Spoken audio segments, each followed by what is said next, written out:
जनतन times में आपका स्वागत है। मैं हूं सादिक अली। मैं इस समय मुमरा पुलिस स्टेशन पर मौजूद हूं। आज यहां पर कलवा डिवीजन के एसीपी उत्तम कोलेकर साहब ने एक प्रेस कॉन्फ्रेंस बुलाई थी।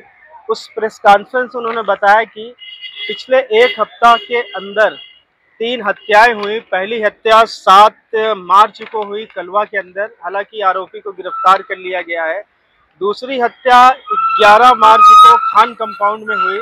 उसमें भी पुलिस ने बड़ी तत्परता दिखाते हुए डायशील घर पुलिस ने बड़ी तत्परता दिखाते हुए जो है आरोपी को पकड़ लिया। तीसरी हत्या मुमरा बाईपास पे जो 12 तारीख को हुई, उसमें भी पुलिस ने आरोपी को धर दबोचा। तो आपको बता दें कि पहला आरोपी यानी कलवा पुलिस ने बड़ी तत्परता दिखाते हुए आरोपी को पकड़ लिया, उसे जेल भेज दिया। तो आइए हम आपको दिखाते हैं कि अपनी प्रेस कॉन्फ्रेंस में उत्तम कोलेकर साहब ने मीडिया को और क्या जानकारी दी। तो आप देखते रहिए जनतन टाइम्स और हमारे चैनल को सब्सक्राइब करें।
सर, 3 हत्याची घटना तुम्ही उघडकीस सांगितली आहे. एकंदरीत कशा पद्धतीने कारवाई करण्यात आली आणि एकंदरीत किती आरोपी याच्यामध्ये अटक करण्यात आले? पहिली घटना आहे कळवा पोलीस ठाण्यामधली.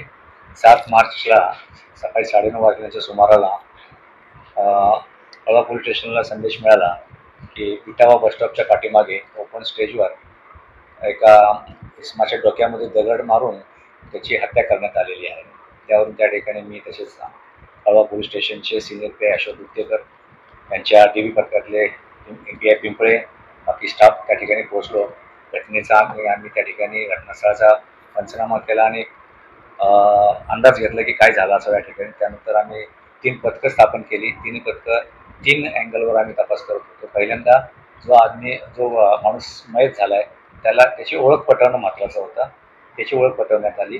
त्यानंतर मग त्या घटनास्थळाच्या परिसरातले CCTVवर एका टीमने काम केलं. त्यानंतर त्या घटनास्थळातील रात्री चालू असणारे हॉटेल्स, तिथले बातमीदार अशा त्या लोकांकडे एका टीमने काम केलं आणि अशा सर्वांच्या अथक प्रयत्नातून त्या परिसरात संतोष महादेव लाड 45 वर्षे वय हा इसमा ताब्यात घेतला असता त्यांनी त्या गुन्ह्याची कबुली दिली आहे. त्याला अटक करण्यात आलेली आहे आणि सध्या तो जेल कस्टडीमध्ये आहे.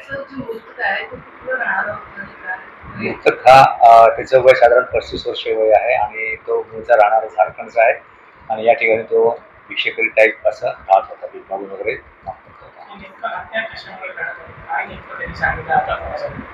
ह्याच्यामध्ये त्या दोघांमध्ये रात्री वाद झाला. दोघे काहीतरी नशेमध्ये होते आणि दोघांनी वाद केला आणि त्या वादामध्ये त्यांनी त्याच्या रागाच्या भागात त्याच्या डोक्यामध्ये सिमेंट कॉन्क्रीटचा दगड मारून हत्या केलेली आहे. त्याची कस्टडी 1 आठवड्याची होती. सध्या तो जेल कस्टडीमध्ये आहे.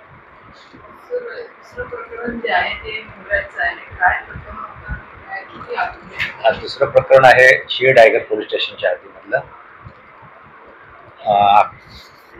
11 मार्चला संध्याकाळी 8 वाजण्याच्या सुमाराला कालसेकर हॉस्पिटल मुंब्रा येथून एक संदेश प्राप्त झाला की इसम नामे जाकीर शहादत मोल्ला व 39 वर्षे याच्या गळ्यावर जखमा असून त्याच्या औषधोपचाराकरता त्याला हॉस्पिटलमध्ये आणले असता दाखल करण्यापूर्वी त्याला मयत घोषित केलेलं आहे. असा संदेश मिळताच मी तसेच त्या ठिकाणी आमच्या रायगड पोलीस स्टेशनचे वरिष्ठ पोलीस निरीक्षक संदीपान शिंदे आणि त्यांचे पथक त्या ठिकाणी पोहोचले. API लांबकडे, API राजपूत आणि इतर पथकं. त्याचप्रमाणे आम्ही त्या ठिकाणी मुंब्रा पोलीस स्टेशनचे पथक मागून घेतलं आणि अशी 3 पथकं तयार करून आम्ही 3 अँगलवर त्याचा तपास केला. तर त्यानंतर आम्हाला कळालं की हा मयत इसम ज्या ठिकाणी आला होता त्या ठिकाणी प्रिया मंडल ही महिला आणि तिच्यासोबत जो आरोपी आहे अशरफुल मोल्ला ते राहत होते. अशरफुल मोल्ला आणि प्रिया मंडल यांचे प्रेमसंबंध होते, परंतु अशरफुल्ला जाकीरवर संशय होता की त्यांचे अनैतिक संबंध आहेत. त्याच्याकडे काही त्याचे फोटो असे आक्षेपार्ह फोटो सापडले होते. त्या रागातून त्याने त्या दिवशी त्याला घरी बोलवलं आणि त्याला दारू वगैरे पाजली आणि तिघं झोपले असताना त्याने त्याच्या गळा चिरून तो त्या ठिकाणाहून पळून गेला होता. हे राहणारे मूळचे पश्चिम बंगालचे असून मग जे मिळेल ते काम करणारे आहेत. त्यामुळं आमचे जे पथक आहे DBचे पथक API लांबकडे आणि API राजपूत यांनी अत्यंत कौशल्याने आणि मेहनतीने काम केल्यामुळं हा आरोपी मिळू शकला. अन्यथा ह्याला आरोपीला पकडण्याकरता जराही उशीर झाला असता तर हा आरोपी पुन्हा मिळणं मुश्किल झालं असतं. कारण हे काही काळाकरता इतर राहतात. पूर्वी हे लोक गोव्यामध्येही काम करत होते. जिथं काम मिळेल तिथं राहतात, तिथून निघून जातात. अशा प्रकारचं यांचं वास्तव्य असल्यामुळं आरोपी पकडणं ही एक अत्यंत महत्त्वाची कामगिरी रायगड पोलिसांनी केलेली आहे. सर, या गुन्ह्यामध्ये महिलांचा पण समावेश आहे का, ज्या म्हणजे मॉडेल या गुन्ह्यामध्ये महिलेचा समावेश अद्यापपर्यंत आढळून आलेला नाही. गुन्ह्याचा तपास चालू आहे. आपण सांगितलं की हा जर आपण सापडलं नसतं नेमकं कशा पद्धतीने आपण सापडलं अटक केला आहे, उत्पन्न पाहला होता किती CCTV आपण तपास करू शकतो? CCTV किती तपास केले याचा सांगता येणार नाही, परंतु CCTV त्याचप्रमाणे तांत्रिक विश्लेषणाच्या आधारे आम्ही याला ताब्यात कल्याण रेल्वे स्टेशनमधून ताब्यात घेतलेला आहे. त्याला कस्टडीमध्ये असून 19 मार्चपर्यंत त्याची पोलीस कस्टडी आहे. तिसरी घटना आहे मुंब्रा पोलीस स्टेशनची.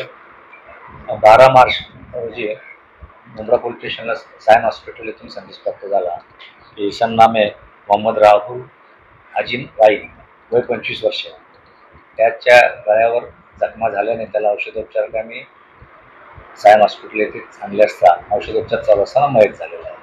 त्यावरून त्या ठिकाणी ड्युटी ऑफिसरने जाऊन चौकशी केली.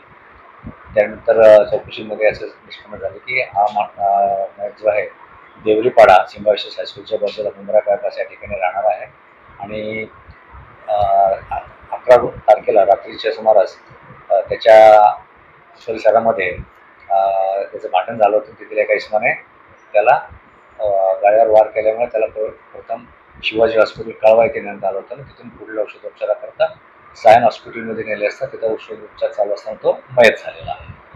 त्यानंतर ही खबर मिळताच कळवा पोलीस स्टेशनचे पोलीस निरीक्षक दवणे, त्याप्रमाणे सहाय्यक पोलीस निरीक्षक कुंभार व त्यांचे पथक त्यांनी अथक परिश्रम घेऊन गोपनीय माहिती काढून काही संशयितांना ताब्यात घेऊन चौकशी केली असता अशी माहिती मिळाली की त्या परिसरातील साहिल सय्यद हा 19 वर्षाचा युवक तो त्या ठिकाणी त्यांनी त्या रात्री त्या परिसरातील 4-5 मोबाईल चोरी केले होते.